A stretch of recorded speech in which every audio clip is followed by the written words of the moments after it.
Good evening, Drew. You sound so disappointed that I'm not Eric Darling. That is not true.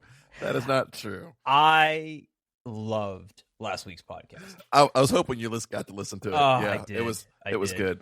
It was a good episode. Yeah. As you guys were recording, I was on an airplane.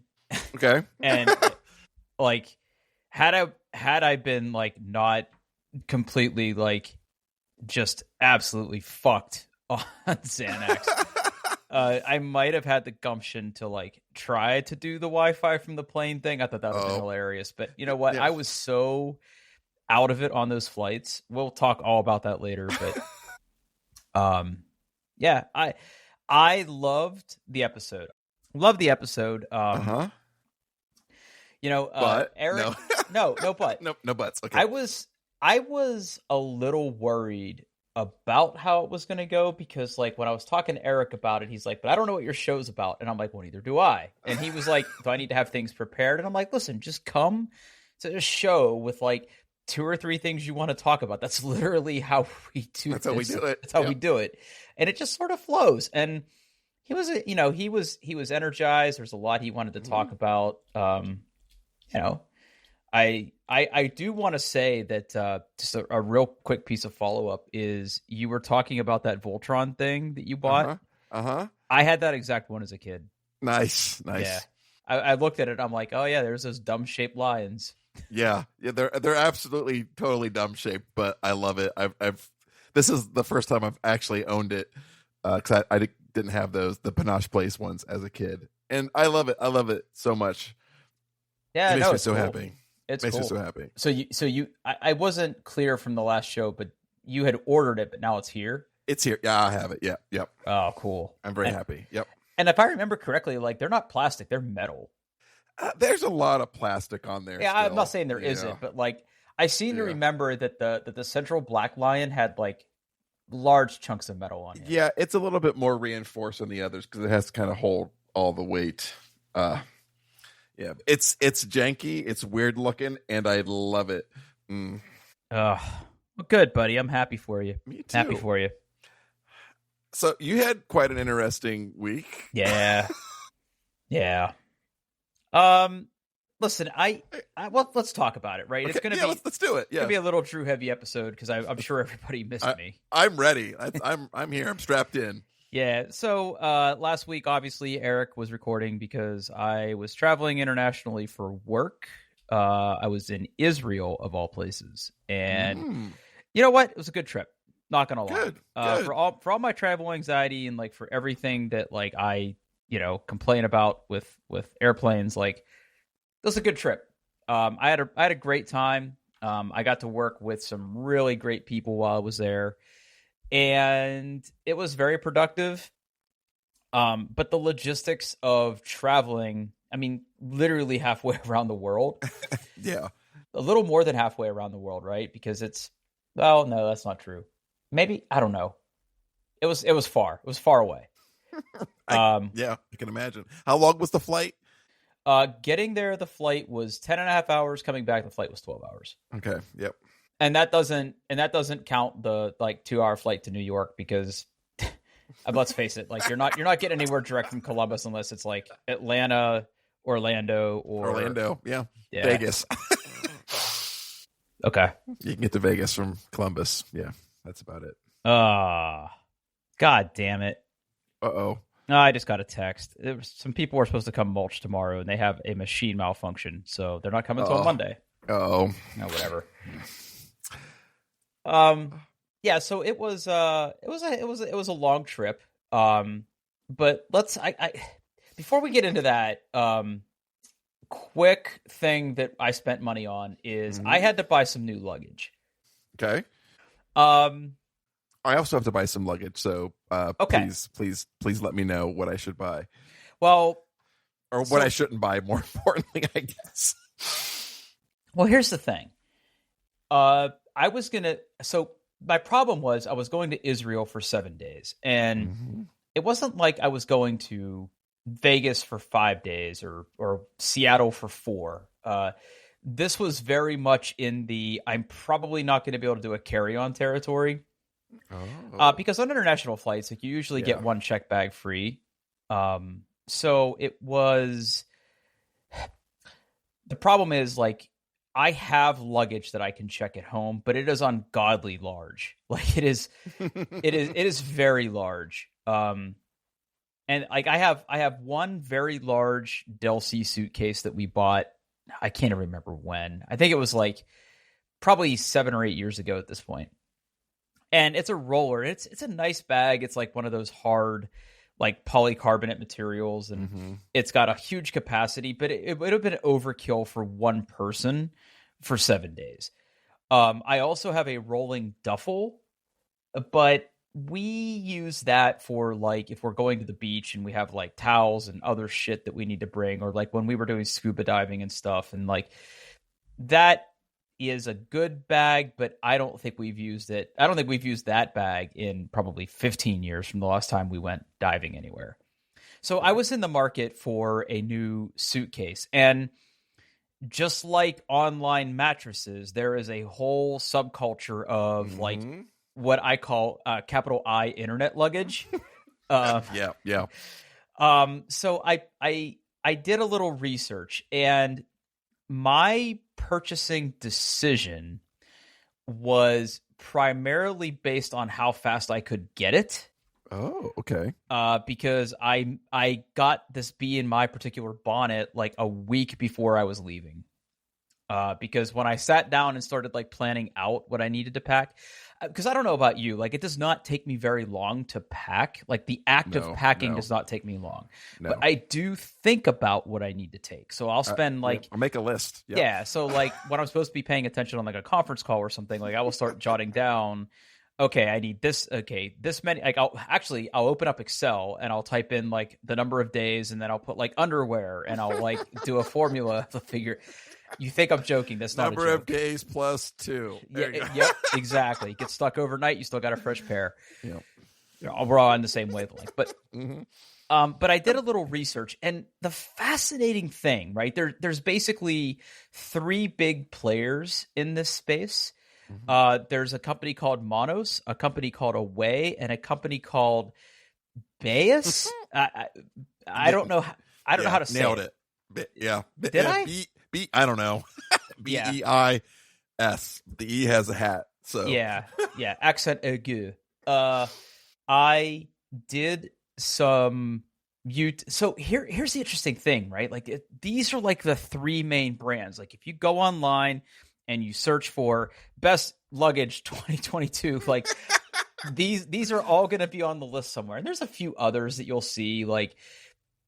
There's a company called eBags. I think that's what it is. Yeah, like oh crap, okay, maybe it's not. Yep. Luggage. Hold on, I got to remember. Yeah, like eBags is like they have their own house brand and they sell like, you know, Samsonite or whatever. So like occasionally they'll be on the list because like Consumer Reports likes this one particular cheap brand that they sell. So like you'll see that show up on the list. And my requirements were, 1, how fast I could get it. And I wanted a medium-sized checked luggage bag.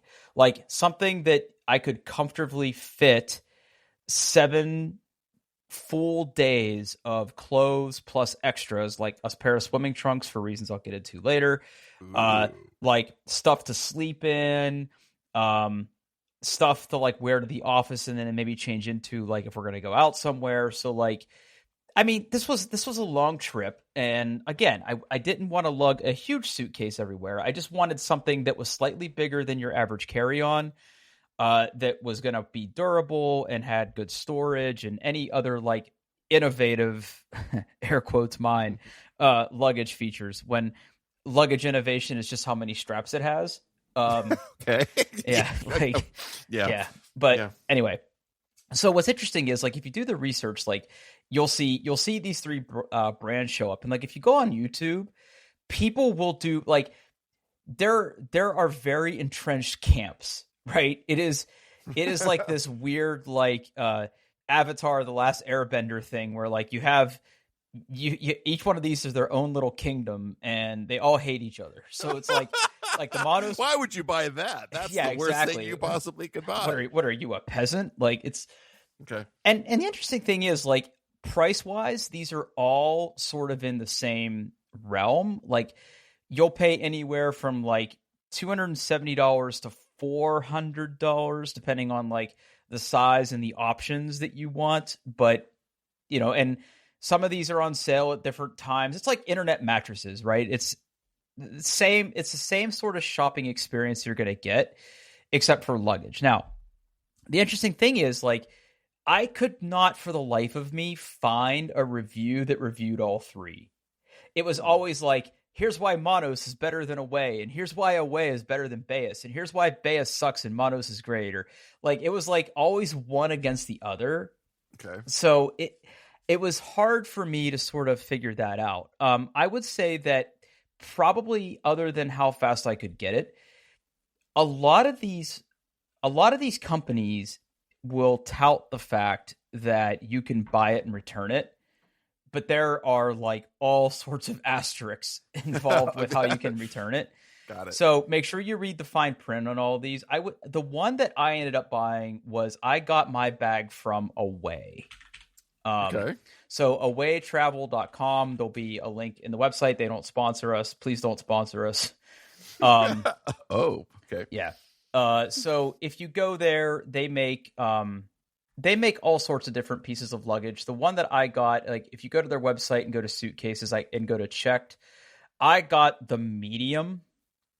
Okay. And again, like, you can, like, luggage is one of those things, like mattresses, where like you could spend a little or you could spend a lot. And I'm not overly convinced that super expensive mattresses are inherently that much better than cheaper mattresses.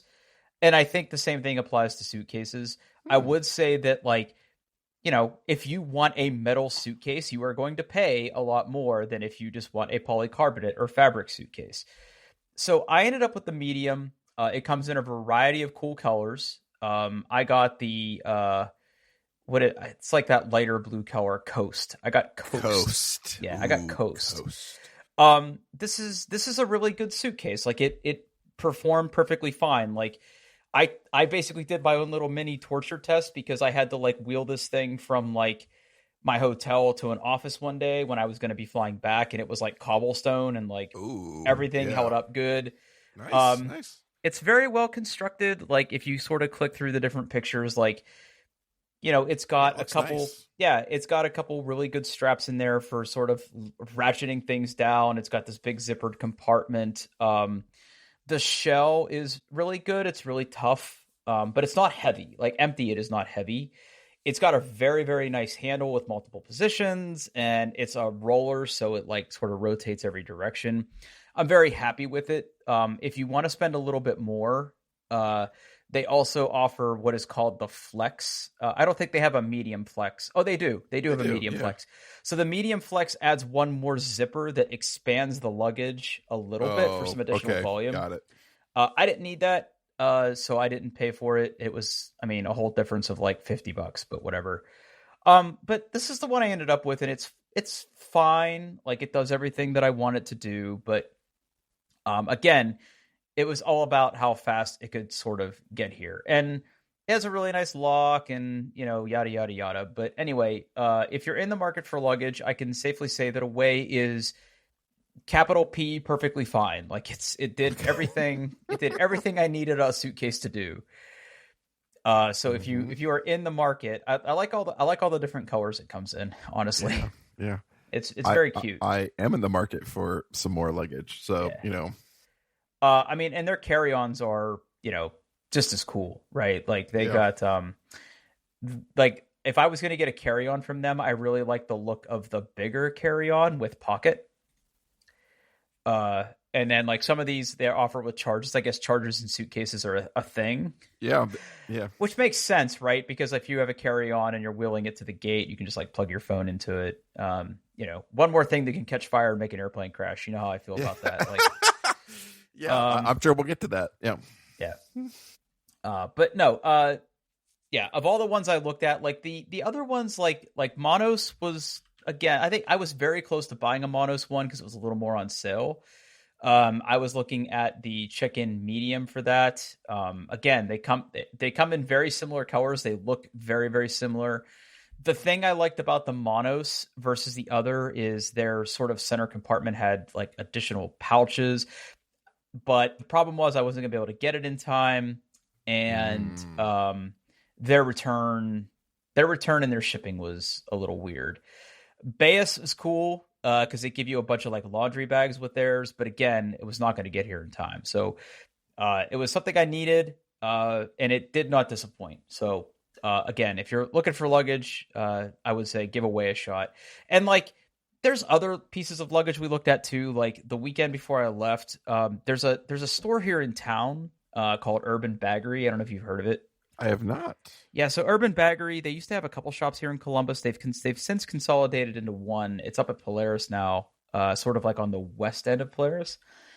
And they sell like Briggs and Riley. They've got some Toomey in there. They've got other ones, but like those bags are like $600 or $700. Like they're okay. They're but Briggs and Riley, like, I mean, those bags are pretty much indestructible, and if there was ever a problem with them, like they will just straight up replace them.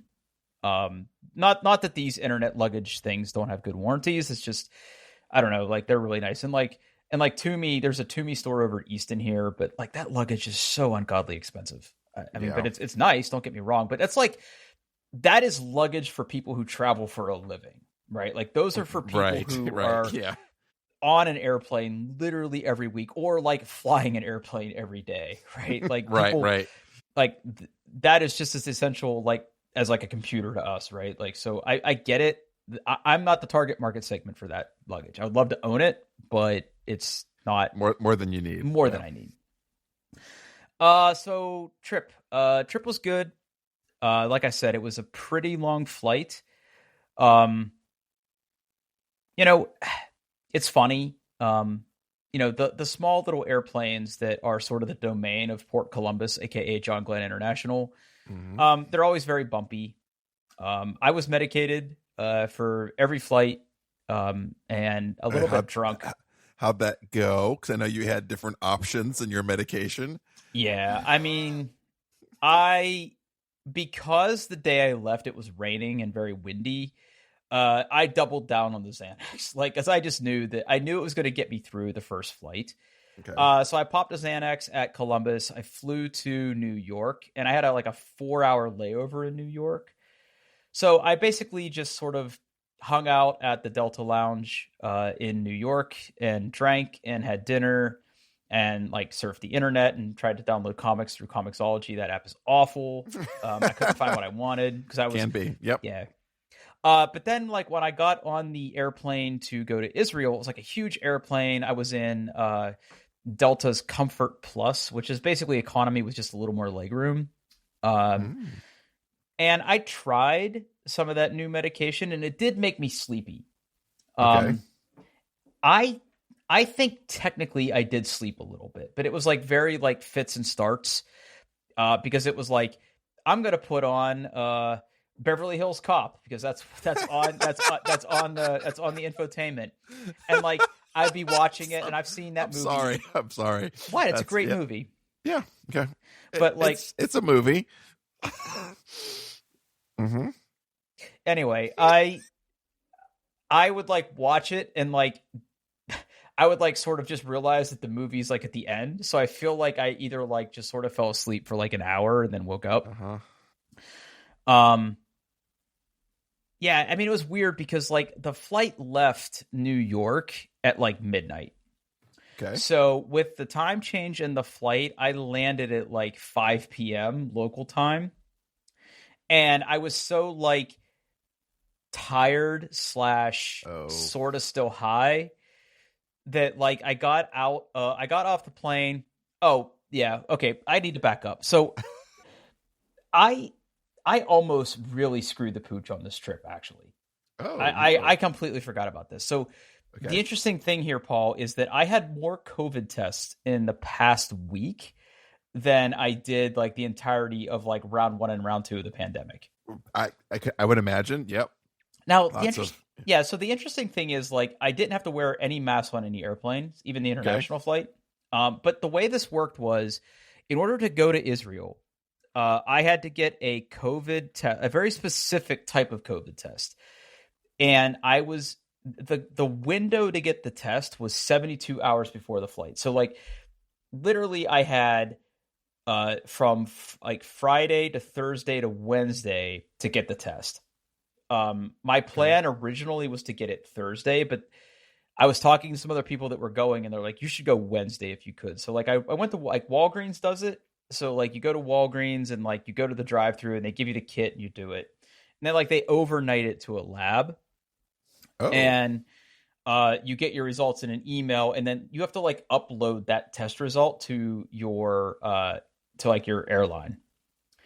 So I had to do that, and I had to do a bunch of like entry forms for the country.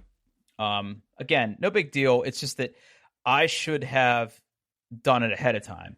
I should have booked all of that ahead of time, like way ahead of time. You know, I almost didn't get that result in time. I was actually freaking out. Like I literally got it. really? Yeah, Wow. I didn't get my result. They said it takes anywhere from 24 to 48 hours. I didn't get my result until almost like Friday morning. So like I uploaded it the day of my flight. Got on the plane, flew over there, and then like when you get off the plane and you clear customs and everything and passport control, I had to get another COVID test at the airport in Israel. And then I had to go to my hotel and sort of wait until they said everything was good. And then in order to come back, I had to schedule a test in Israel and get my result. But that was just like a regular antigen test. Like I had that result like in 20 minutes. And then I had to upload that to Delta again to be able to come home. So it was just like coordinating all of that in addition to trying to like plan for the trip and everything was just like super stressful. But anyway, like, yeah, so I landed at like 5 o'clock. Like I dropped my bag off at the room. Like I hopped in the shower because I just like needed to wash like all that travel off me. Yeah, I know the feeling. Yeah. Yep. And then I like ate like a very, very quick dinner at a restaurant near the hotel. It was like a little Indian restaurant. It was really good. And went to bed. Didn't sleep. And the interesting thing about Israel, Paul, is that their work week is Sunday through Thursday. So Sunday through Thursday. Yeah, because Saturday's Okay. the holy day. So like they're off on Fridays and Saturdays. So I landed on like Saturday night, which is sort of like, you know, there wasn't a whole lot open. There wasn't a lot going on because it's like their Sunday, right? It's like 7 p.m. Sunday here.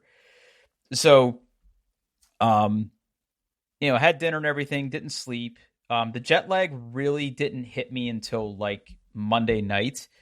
And just as I was starting to fall into a regular sleep schedule, because the time zone difference is like 7 hours, I had to come home. And like, coming home was way worse. Like I don't remember a lot about Friday, when I flew home.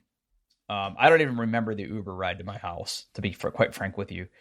And then like I slept like as soon as I got home, and like that just screwed me up for like 3 days. Like it wasn't until like Tuesday this week that I started to feel like I'm back on a regular sleep schedule. But yeah, I mean, it was a beautiful country.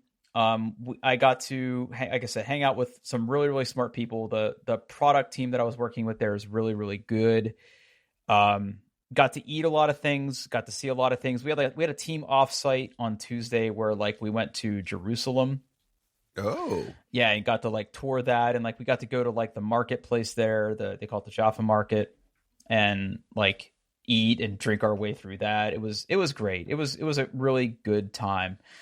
The person that's sort of my boss in this little kind of quasi thing that I'm doing right now, like he and I got to we went swimming one night there because like the place I was staying was like on the beach.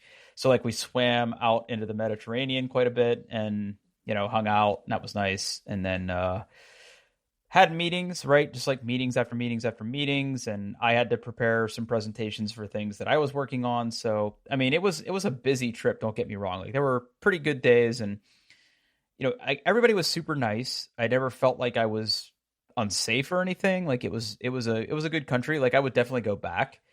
excellent. Yeah, but it was good, and I'm happy to be home now. But it was good, man. It was really good. I'm glad you had a great trip, or as good as it could be, considering that you don't like flying. Yeah, And had to do a lot of that. I had to do a lot of it. Now the only thing that really was kind of crappy about it is coming home. The security leaving Israel was thorough. Okay. And I had kosher McDonald's for dinner. Like finger up the butt thorough, No. Go through your bags thorough. B, column B. Okay. All right. And it was very slow because it was like literally like almost like one person at a time. Oh, got it. Yep. But I mean, look, they have reasons, so I get it. But like, I had to be like, I'm glad I got to the airport as early as I did. And then like after I got out of that, I literally had like 20 minutes before boarding, and like, I found I had kosher McDonald's. It was good. Ooh, neat. Yeah. That was like my best option of everything that was in that airport. There were a couple other options, but I was like, what do you get at kosher McDonald's? It's just like, well, fast food is always interesting to eat outside of our shared experience of America. Yeah. So I had a chicken sandwich that was like a grilled chicken sandwich. And then I had, hold on, let me see if I can find it. Okay. Cause I was hungry. Let me see. This will be kind of fun to put in the show notes. Menu. Let's see here. Oh yeah. The regular McDonald's menu. Oh man, it's not gonna. Yeah, they have what they call the Big America series, which is 6 different burgers: the Big New York, the Big Texas, the Big Chicago, the Big Miami, and the Big Las Vegas. They have those. Oh wow. Yeah. Hold on. I'm 12. Okay, hold on. Oh God. Yeah, the McKosher, the Big America, the McKebab, McWings. I didn't have McWings. How did you not eat McWings? I did. That was an option. They had corn sticks. I didn't have corn sticks. What did oh man, I had these things. So, like, here was the confusing thing. Okay. Like, they had nuggets. Like, they had chicken nuggets, but they also had these other things that were on the appetizers menu that were like called chicken. Oh God, what the hell were they called? Shit. What the hell was it called? Hold on a second. I got to find it. In addition, McDonald's Israel. Okay, hold on. Is this the website? Is this the actual website? Yes. Okay, hang on a second. Translate this, please. Shit. I don't get an English menu? Crap. Why isn't this translating? Read aloud? Immersive reader? No. God damn it. Hold on. I hold on. You have to wait because I have to I didn't take good I didn't take good notes, right? I didn't take good notes on this. Why can't I translate this page? It didn't even give me an option. Yes, okay, there we go. What's on the menu? Individual products. Okay, I got a cool little French fry animation here. Waiting for API Cognitive Microsoft Translator. Oh, okay, it's us. Yeah, spicy Mac Royale. Was it add-ins? No, it was not add-ins. Chicken. Crunchies. It was Crunchies. Crunchies. Here. I'm gonna send you this link. Yeah, Crunchies. I had Crunchies. Okay. Crunchies. Okay. Crunchies. Hold on. The internet's doing its thing. Come on. Yep. Come on. Yeah, so I had a chicken sandwich and I had Crunchies and I had some fries. And the fries definitely tasted different. But the Crunchies were like a crispier version of their nuggets with all white meat. Oh. And they were very good. They were very good. I could have ate 20 of those. No problem. like a big American yourself. Yeah, like the burger I'm named for. Yeah, and if you go to individual menu, I'd eat those. Yeah. Yeah. Big Premium Tokyo, double big vegan, small burger. Yeah, I had the chicken steak. I had the chicken steak. And then that McFalafel, and then a bunch of different salads and milkshakes. McFalafel. Yeah, falafel's good. I had some falafel while I was over there. Not at the McDonald's. I would imagine you probably got better falafel than McDonald's option. Yeah. Big premium Amsterdam, big premium Tokyo, double Mac Royale with spicy onion rings. Like, it's a better McDonald's. Let's just put it that way. But I had crunchies. Crunchies were good. Crunchies. I love it. I love it. You had crunchies. I had crunchies. So I ate that right before my flight, and thank God I didn't have to destroy a toilet in an airplane. I can't imagine a worse experience than have to poop on an airplane. I've been close, but I've managed to hold it in. Have you ever pooped on an airplane? Once. Really? Once. Yeah. Yeah. Was it bumpy? It's not. I mean, anytime you go into the bathroom in a plane, you're taking a lot of risks. Like, there's a lot of things that can happen to you when you're in a airplane in a bathroom. But sometimes, like, your options are, either I can go to the airplane bathroom or I'm probably going to shit myself. Yeah, there was one flight. It was a straight up photo finish to get off that airplane into a bathroom. Yeah, and you're doing that math. Can I hold it for an hour and 20 minutes? Right. Oh, I don't know if I can hold it for an hour and 20 minutes. It's pretty smooth right now. So I had very, very good bowel movements when I was there. So I cleared myself out before that airplane ride. So like I ate all that McDonald's, and like after I ate it, I'm like, I don't know about this, but I managed to hold it in until I got to New York. Got to New York and cleared customs, and then like got my bag and rechecked my bag, and like thank God. First of all, thank you so much for the Delta Lounge in Terminal 4 of New York's JFK. Like, those bathrooms are immaculate. They're first of all, they're not even stalls, they're like individual rooms. So like you don't have to look at other people's feet. Like, you can like set up shop in there. Like, you can put in the work in those stalls. Like, you can put the fucking work in those stalls. And yeah, I managed to have a real good time there. And then like I had breakfast there and sat in there, and like I got another 5-hour layover coming home, and like but I got to the lounge at like 6:30 a.m. And I was like, how soon can I get a mimosa? And they're like, we open at 8. And I'm like, I'll just sit here. So like I'll wait. So I just drank a bunch of mimosas. And then, like I said, between that and the medicine and then the flight home, which was extremely bumpy back to Columbus, got all my bags and hopped in an Uber and came home. The end. Awesome. Now, I've talked for like 35 minutes straight. I'm very curious about this next topic. So when I wrote this topic, it was before last week's episode. The week before then, I had to cancel last minute because I had like, I had like family shit going on. And the topic in the doc basically is Disney. I would like to tell you that everything is much better right now.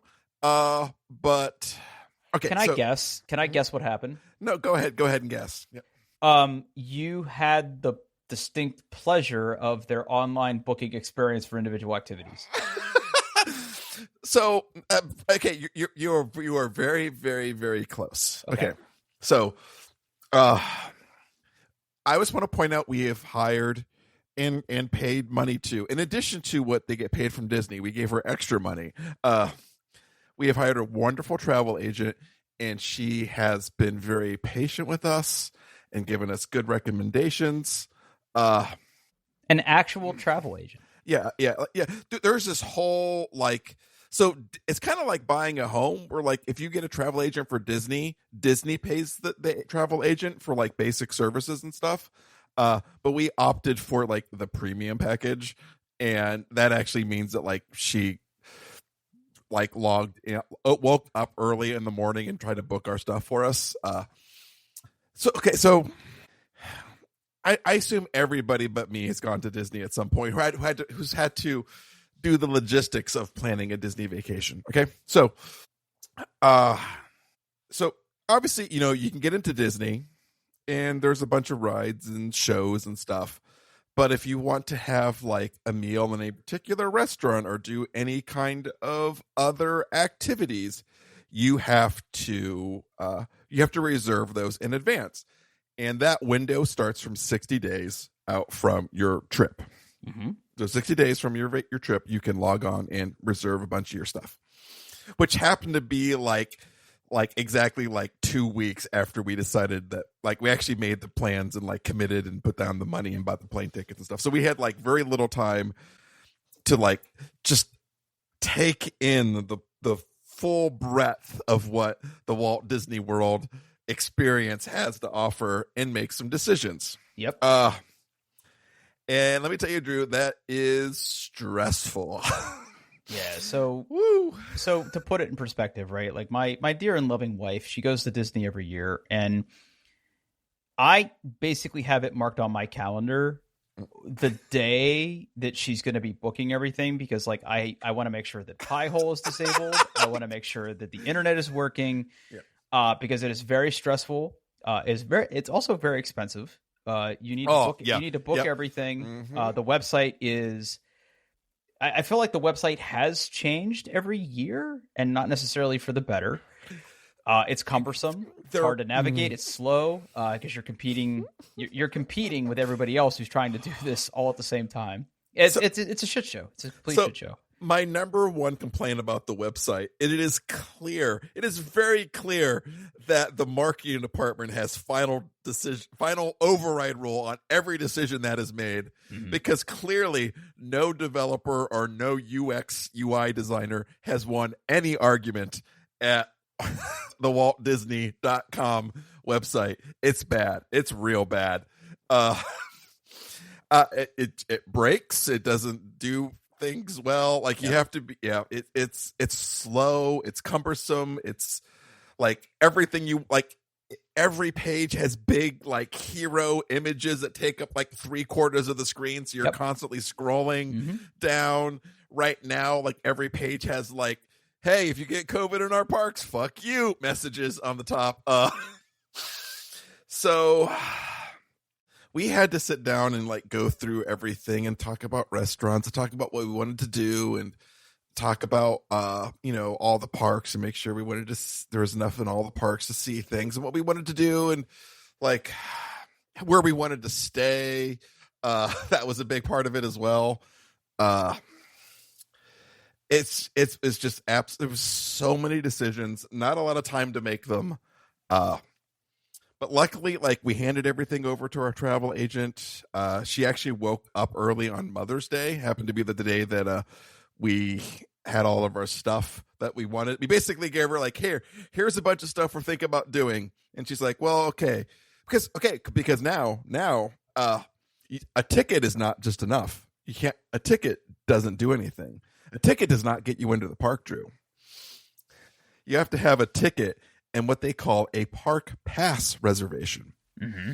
So that basically is their way of controlling like how many people in the park at a time to make the state of Florida happy or something. I don't know. It's what they're doing. And that was something we had to do ourselves, right? So because we had to like basically agree to a bunch of COVID waivers, our travel agent was like, okay, so here's a sample itinerary. Here's what I'm thinking. Go through and make park pack reservations for these parks on these days, because we're going there for like 8 days, like 2 travel days, 4 days in the resort, a rest day, and then we're gonna go to like SeaWorld one day because my wife really wants to go to SeaWorld. She's very excited, so we're gonna go to SeaWorld. And the travel agent was like, "You're gonna want a day where like you don't do anything." You just kind of like chill in the hotel, maybe go to like Disney Springs and do some shopping. So we got all that done.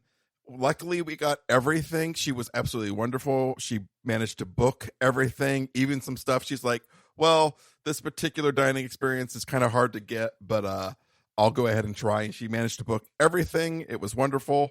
But like, whew, like those like that week, that week before was some of the most stressful evenings. Cause like we're trying to get the kids involved and stuff and making decisions and getting their input on what they want to do because, they're old enough to have an opinion and care, but it's hard. Like, everybody gets home from work. I make dinner, we eat. And then like nobody wants to go, okay, and now we're going to look at Disney stuff at 7:30 o'clock. And you guys all want to go and do stuff and like have like the last like couple hours of the evening to yourselves. But nope, mom and dad want to talk about Disney stuff.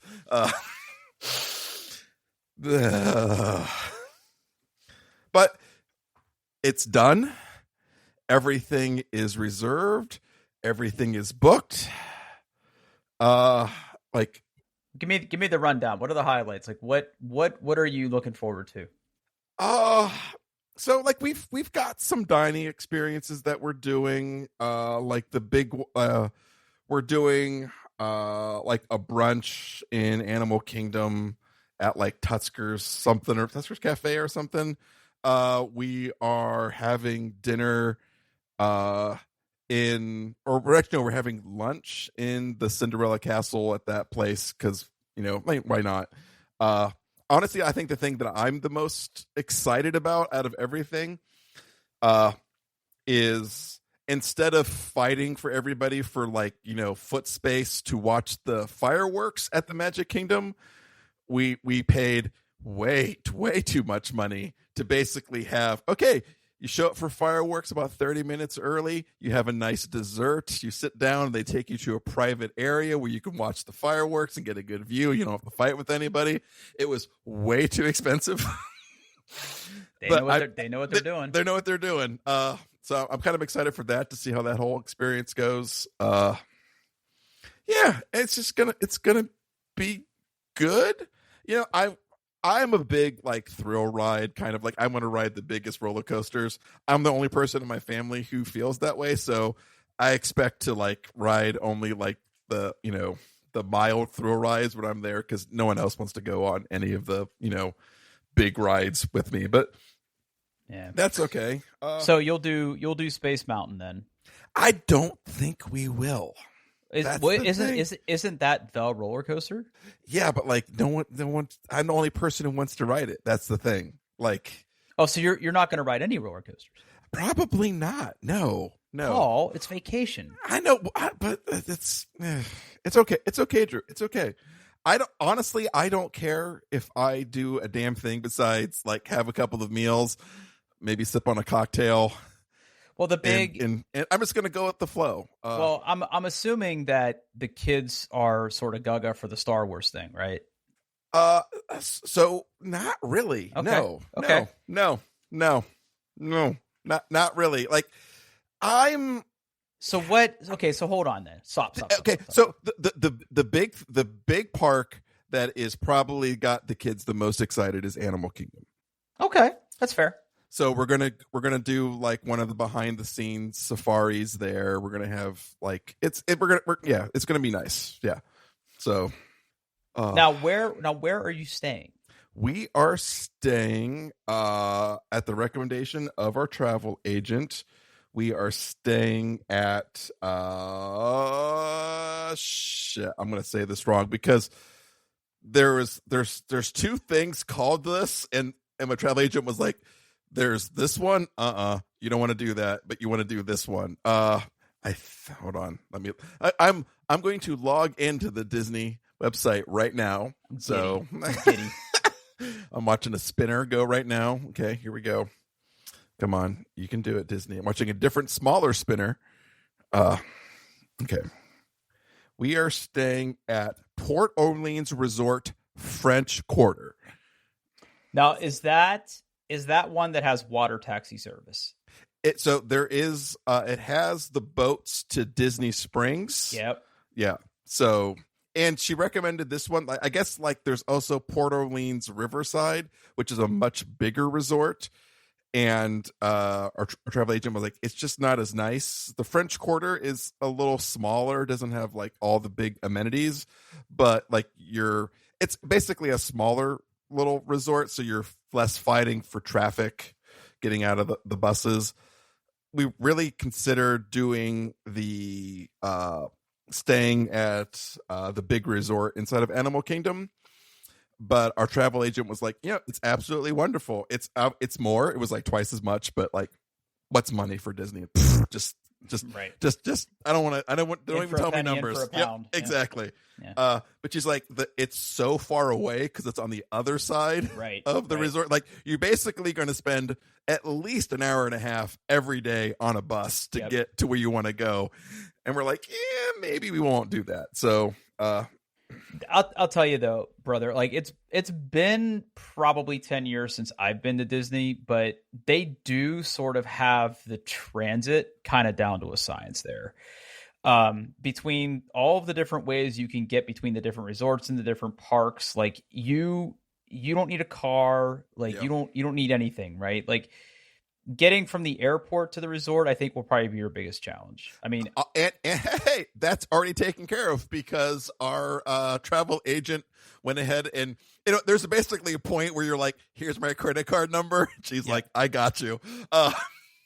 She booked us a shuttle from the airport to That's what we did too. the resort and back, so we don't have to worry about that at all. The only time that sucks, like, here's the thing, like you're going for the full hog Disney experience. Oh yeah. I do want to point out to you that there is some absolute primo putt down there.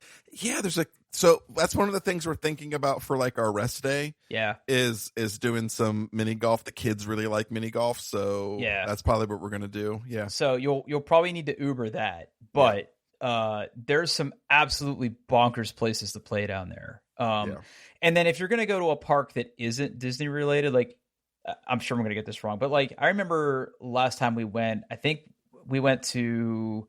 Hang on, I'll actually look it up because we rode the Tower of Terror, and I still haven't forgiven my wife for that. That's in Hollywood Studios, right? Well, it is okay. So it looks like it's part of Walt Disney World. I didn't think it was. Yeah, the Tower, Disney. Disney Hollywood Studios. Yeah. We rode the Tower of Terror. That was fun. So. The first 90% of that ride is awesome because you get in this cart and the cart sort of like takes you through that whole building, and like there's like, it's like, oh, this is nice, I could do this, but you in your head what's coming, right? And like mechanically it's pretty cool because like there's actually I think 2 or 3 of those elevators that are sort of dropping at not simultaneously, but like to get people through. Like your cart will go into one of the shafts while another shaft is running, and like ours hung there because like whenever you go up, you don't realize how high you are, and like this whole big door opens up in front of you, and you're like, oh, we're several hundred feet in the air. And then like it just sort of hung there and dropped us, and I was like, this sucks. And like you get that stomach in your throat feeling, and we rode that. And then, what was there was another, she made me ride a roller coaster too. It was the Aerosmith, an Aerosmith roller coaster. Oh, the rock and roller coaster. Yes. Yeah. We rode that and it was fine. I mean, I'm not a huge roller coaster person, but that's it's also at Hollywood Studios. Yeah. But like Universal's there. Universal was pretty fun. Last time I went with my wife, we didn't go there, but I remember going to there and riding like the earthquake ride and everything, and I thought that was super cool. We talked about it, but we decided to focus on SeaWorld instead. So I think you're better for it. Yeah. Oh boy, they're not kidding. You're not kidding about all this COVID stuff, huh? Look at all these disclaimers. Yeah. Woof. Yeah. It's now say something else. How many days are you going? The whole trip is 8 days. Wow. So yeah, 2 travel days, 4 days at Disney, 1 day at SeaWorld, and then there's a rest day in the middle. Awesome. So, and that we're going to go to like Disney Springs. We have like reservations for a restaurant there. We'll probably do some mini golf. I'll probably take a nap because I'm sure I'll just enjoy being in air conditioning most of the day instead of outside sweating. I'll tell you my though, balls off. Woo. I mean, again, I haven't been there in a while, but I would have to imagine it hasn't changed much. Like, don't sleep on what's at the resort either. Like, there's probably several pools. There's probably places to sit, depending on like what kind of room you got, like a balcony or something. Like, there's places to actually just sit and like read a comic or just chill. The place that we stayed last time I was there was at a super great pool. You're gonna love it. I think you're gonna have a great time. I mean, it's not for me. And don't get me wrong, I don't hate it by any stretch, but it's a lot of people. Like I would honestly be fine with going to Disney and just sitting at the resort outside of going somewhere for dinner. Like, seriously, like because all your needs are met there. Like, you can get lunch there. If it was just me doing my shit, like, I'd probably just go to like Epcot and do like all of the different like worlds, like the different nations, and just like have a cocktail at all of them and just get absolutely too drunk for Disney. But Epcot is one place I've never been, and if I were to go back, that would be the number one priority. Yeah, for sure. Maybe we'll see. I've got more topics. I've got one more topic that I didn't put on the list, but I'm going to save it for next week for a reason. Okay. So I'm good to call it here. All right, let's do it. All right. Hey, we're on the internet, doingbest.com. And we're also on Twitter at doingbestpod. I'm on Twitter at Paul Baylor. And where can we find you, Drew? Yeah, I'm on Twitter at Pittfurg, Pittfurg. All right, everybody. Thanks for listening.